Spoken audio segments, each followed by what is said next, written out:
gente, vamos entrar em padrões estéticos.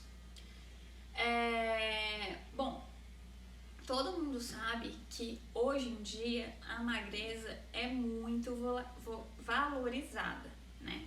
Tanto é que as profissionais da moda, né, todas aí que ganham muito dinheiro precisam ser magras, certo? Existe essa pressão estética para as pessoas serem magras. A magreza é altamente valorizada hoje em dia no mundo, ok?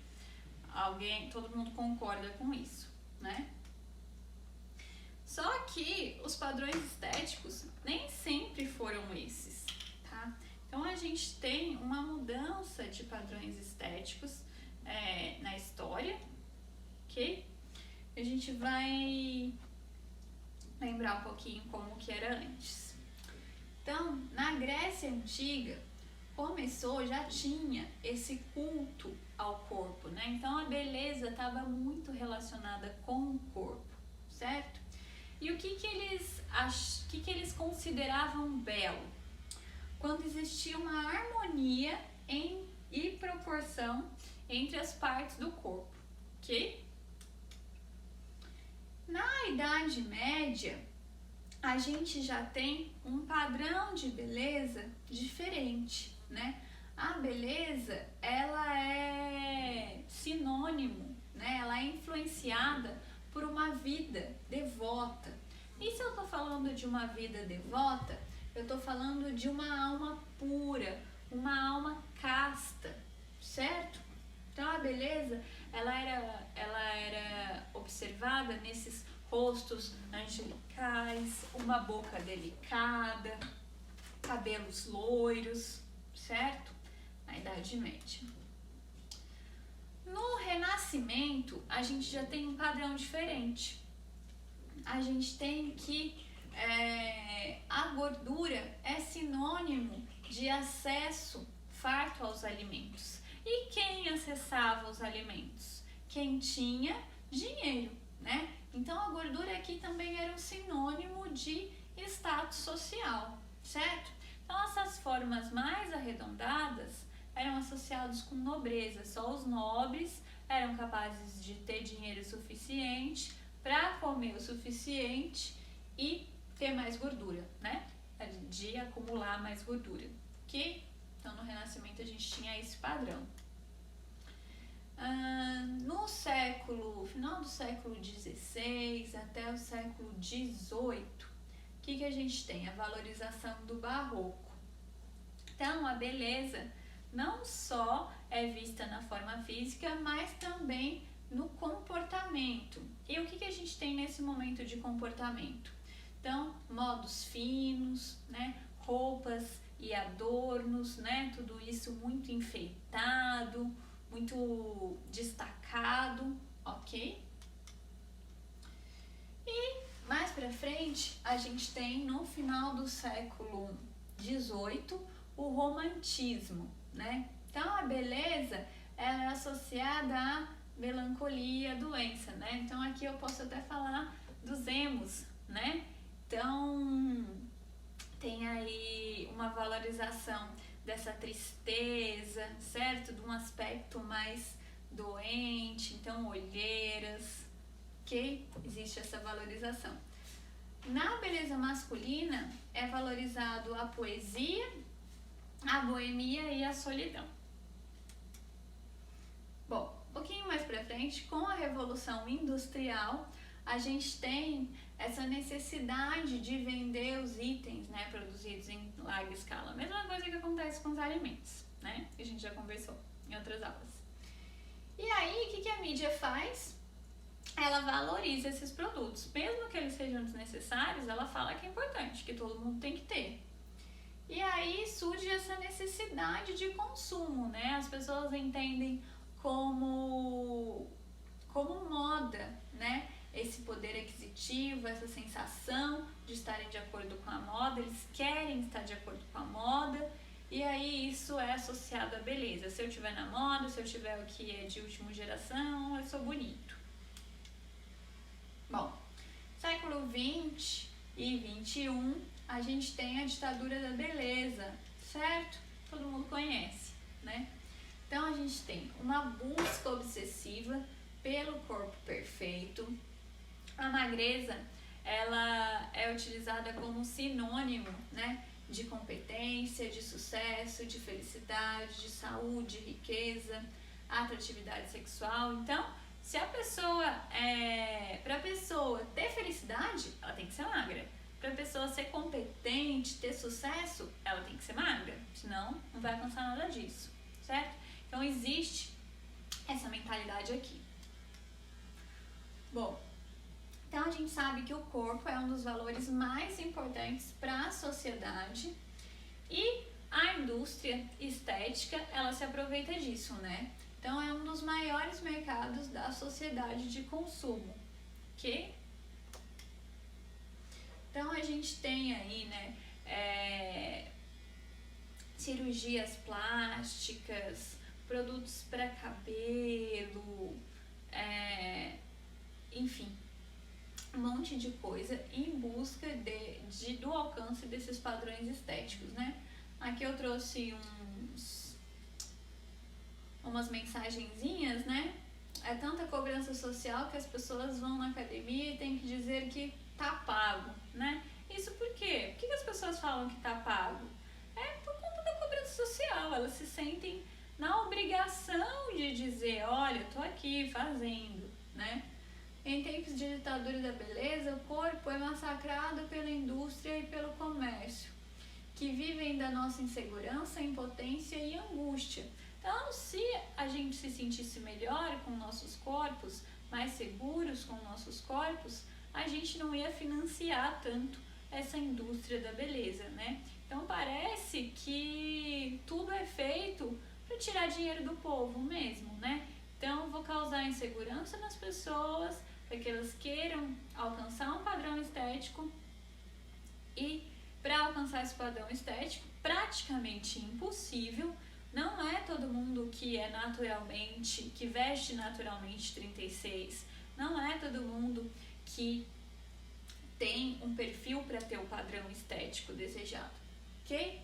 E aí essas pessoas, em busca desse alcance, vão lá para a indústria e gastam seus dinheiros, fazem aí as modificações corporais, adaptações. Certo, gente? Bom, e o que acontece, né, com essa cobrança para o padrão estético? A gente tem um incentivo para transtornos alimentares, né, principalmente em jovens, adolescentes, mas atualmente a gente tem uma crítica, né, a esse culto ao corpo magro. Então anda se falando muito sobre aceitação, ok? Anda se falando muito, dependendo da bolha também, da onde a gente está localizado, né? Se você procurar, né, vamos pensar no Instagram. Se você tiver só...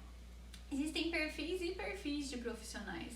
Existem profissionais da nutrição mesmo, nutricionistas, que vão falar muito de aceitação, que vão falar muito de bem-estar, ok? Que vão falar muito que o corpo é consequência de um estilo de vida saudável e, enfim, existem profissionais nesse sentido. Então, essa pode ser a sua bolha, mas existe aqueles profissionais que dizem que o que importa é perder peso, o que importa é ser magro, mesmo na área da nutrição. Então a gente tem que tomar cuidado aí pelo que a gente está cercado, para a gente não ser influenciado por coisas que podem acabar prejudicando a saúde mental, podem acabar enfatizando aí coisas inadequadas. Certo, gente? Então, a mensagenzinha aqui, menos peso não quer dizer mais felicidade, de jeito nenhum, ok? Bom, a gente entra agora em crenças e tabus alimentares, tá? Que é bem interessante. O que são essas crenças, né? Então, às vezes são mensagens passadas de pai para filho, né? Então, alguma coisa que eu acredito e eu passo essa mensagem e eu acredito tanto nela que ela acaba virando um tabu, certo? Quem aí já ouviu que manga com leite mata? Acho que todo mundo já ouviu isso, né? Isso veio de uma crença e virou um tabu, certo? Tem gente que não toma manga com leite de jeito nenhum, porque acha que mata. Mas pode tomar, tá, gente? Manga com leite não vai matar. Bom, aí a gente tem tabus alimentares temporários, né? Então, relativos à gravidez, menstruação, puerpério, puberdade, ok? Então, tem pessoas que na gravidez querem consumir muito rabanete, porque acreditam que isso vai fazer bem. Então, são tabus alimentares temporários. Tem por questões religiosas também, permissões, proibições, jejuns, alimentos sagrados. Então, agora a gente tem a quaresma, né? Então, muita gente para de comer carne durante a quaresma, certo? Outras religiões fazem dias de jejum, enfim. Então, tem também tradições e crenças populares, que a gente vai falar um pouquinho mais sobre elas agora. Bom, quem nunca ouviu dizer, recebeu no grupo do WhatsApp daquele tiozão, que água com berinjela, a água de berinjela emagrecia? Já ouviram falar sobre isso? Comentem aqui se alguém já ouviu. Bom, a berinjela, ela tem baixo teor de carboidrato e tem alta quantidade de fibras, vitaminas e minerais. Ela é popularmente conhecida como um alimento redutor de colesterol. Mas não existe, gente, nenhuma evidência científica que a água de berinjela, né, vai diminuir a glicemia, vai diminuir o colesterol ou vai emagrecer. Não existe nenhuma evidência que a água de berinjela vai trazer esses benefícios, tá? Então, é balela, ok? Bom, quem já viu a tia no churrasco falando: meu filho, toma esse suco aqui em vez de tomar o refrigerante, porque esse suco é ótimo, né? E aí você vai ver, é um néctar, né? E aí, gente, esse néctar é cheio de açúcar, praticamente a mesma coisa que o refrigerante, tá? Esses sucos industrializados, né, à base de fruta, então tem néctar, tem o suco de pozinho, certo? Ele tem a mesma quantidade, tem muito açúcar adicionado, então dá praticamente no mesmo que o refrigerante, então também é um tabu, tá? O suco natural, aí é outra coisa, né? Ele é uma boa estratégia para quem não tem costume de comer muita fruta, mas aí o suco já não tem a mesma fibra que a fruta in natura teria, mas ainda assim é uma coisa, é um alimento interessante. Se a gente for pensar em suco industrializado, tem uma opção mais adequada que são os sucos integrais, né? Tem diversas marcas aí, são aqueles que você vê na embalagem que o único ingrediente do suco é a própria fruta, tá? Aí é uma opção interessante. Bom, aqui a gente entra no ovo, né? Lembram da polêmica do ovo? Pode ovo? Não pode ovo? Tem época que pode, tem época que não pode, né? Teve uma época que as pessoas diziam que ele aumentava o colesterol no sangue, então não podia consumir o ovo, né? Mas as pesquisas mais recentes mostram que isso não procede. Apesar do ovo ser rico em colesterol, ele não vai aumentar o colesterol se ele for consumido moderadamente, tá? Então, sem problema algum. Eu, particularmente, como 5 ovos por dia e tá tudo bem, certo? Então, a gente tem que ver a quantidade total de colesterol que consome, né? Isso sim pode ser prejudicial e é importante também sempre fazer exames para ver se está adequado, ok? Bom, outra crença e tabu é a questão manteiga e margarina, né? O que é a manteiga? Ela é derivada do leite, realmente ela é rica em gordura saturada e em colesterol. Mas a margarina, ela é feita através de uma hidrogenação de óleos vegetais para ficar mais estável, certo? Só que qual é o prejuízo disso? A formação de gorduras trans, ok? Então, de acordo com o Guia Alimentar da população brasileira, ele sugere que a manteiga seja uma melhor opção, porque ele é extraído de alimentos in natura, tá? Não que você não possa consumir margarina, pode, o importante é uma moderação, tá, gente? Não pode consumir muito, mas consumir um pouco só, se for moderado, tudo bem. Aqui a gente tem tabus alimentares para as gestantes, né, para as lactantes, na verdade. Então, bom, que canjica estimula a produção do leite materno, é verdade isso? Então, o que a gente tem? Que a canjica ela é feita de milho, leite e açúcar. Então, ela é uma fonte de carboidratos e, como toda fonte de carboidratos, ela dá energia, ela é energética. Mas não existe nenhuma contraindicação para o seu consumo, mas também não existe evidência que vá produzir mais leite, ok? A cerveja, né, dizem que aumenta o leite, cerveja preta. Verdade ou mentira? Então, ela é feita através de fermentação alcoólica do malte da cevada, mais lúpulo e cereais não maltados. Então, ela também vai ser rica em energia, né? Pode-se dizer que a energia favorece aí a produção do leite, né? Mesma coisa da canjica, mesma coisa de qualquer alimento no universo, né? Vai ser energético. Bom, mas o etanol, o álcool contido na cerveja, ele pode alterar a composição do leite e isso pode afetar o desenvolvimento da criança, isso pode inibir o reflexo da descida do leite, então não é adequado, tá, gente? Aqui, quem já ouviu que o leite é bom pra azia? Então, também é um tabu, né? No momento que ele é ingerido, ele até pode trazer uma melhora instantânea. Mas por ter muito cálcio e muita proteína, ele vai estimular a produção de ácido gástrico e esse ácido vai intensificar a dor em momentos subsequentes, tá? Então também não é um tabu aí.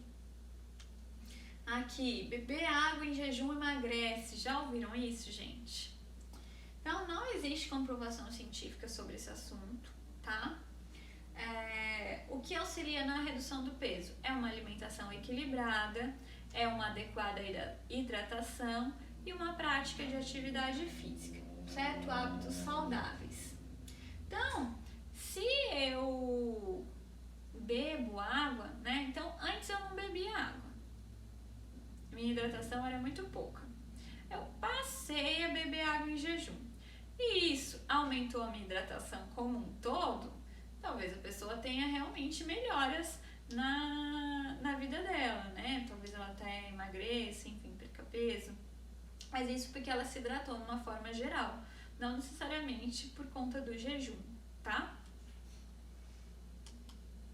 Bom, aqui, né, um outro tabu, que alimentos diets ou lights podem ser consumidos indiscriminadamente. Mentira, né? Então a gente sabe que diet são aqueles alimentos que não contêm algum ingrediente. Então ele ou não contém açúcar, ou não contém gordura, ou não contém sódio, enfim. E lights são aqueles alimentos que possuem uma redução de pelo menos 25%. Então pode ser tanto de gordura, tanto de açúcar ou de sódio, enfim. Mas nem todos, né? Cada um vai diet, por exemplo, cada um vai ser isento de um nutriente, tá? Então, não posso pegar qualquer alimento diet e achar que ele não vai ter açúcar. Não, tem que ver se ele é diet em açúcar, se ele é diet em gordura, o que está isento naquele alimento, tá? E por mais que ele seja diet em açúcar, né, um chocolate, a diet não tem açúcar, mas ele vai ter muita gordura, ele vai ser calórico, então também não posso consumir indiscriminadamente, certo, gente? Que, né, carboidrato à noite engorda, gente. Então, também não faz diferença, né, o horário que você consome carboidrato. O que importa? A quantidade de alimentos, de energia que você consome no dia, a qualidade desses alimentos e o fracionamento desses alimentos, certo? Se você fracionar adequadamente ao longo do dia o carboidrato e os outros nutrientes, é isso que importa, tá? Aqui, quem já ouviu falar que a beterraba cura anemia? É bom para anemia? Já ouvi muito falar isso, gente. É mentira, tá? Mentira. Não acreditem nisso. Desmintam quem você ouvir falando. A gente tem que parar essa fake news. Então, quais alimentos são bons para curar anemia? Alimentos fontes de ferro, certo? E de vitamina C, porque a vitamina C aumenta a absorção do ferro. Então, se a gente for pensar em anemia, ferro e vitamina C, tá? A beterraba, se a gente for olhar lá na tabela de composição de alimentos, ela não é rica em ferro e ela não é rica em vitamina C, tá? Se a gente pegar a laranja, tem muito mais quantidade de vitamina C. Se a gente pegar o feijão, tem muito mais quantidade de ferro. Então, ela não é rica em nenhum dos dois. Não sei da onde começou isso que alegou para curar anemia, talvez pela cor, ok? Bom, a gente chega na última parte da aula, alimentação no Brasil. Eu vou parar, tomar uma água e a gente continua com a última parte para não ficar muito longa e eu não ter problema para anexar o vídeo, ok?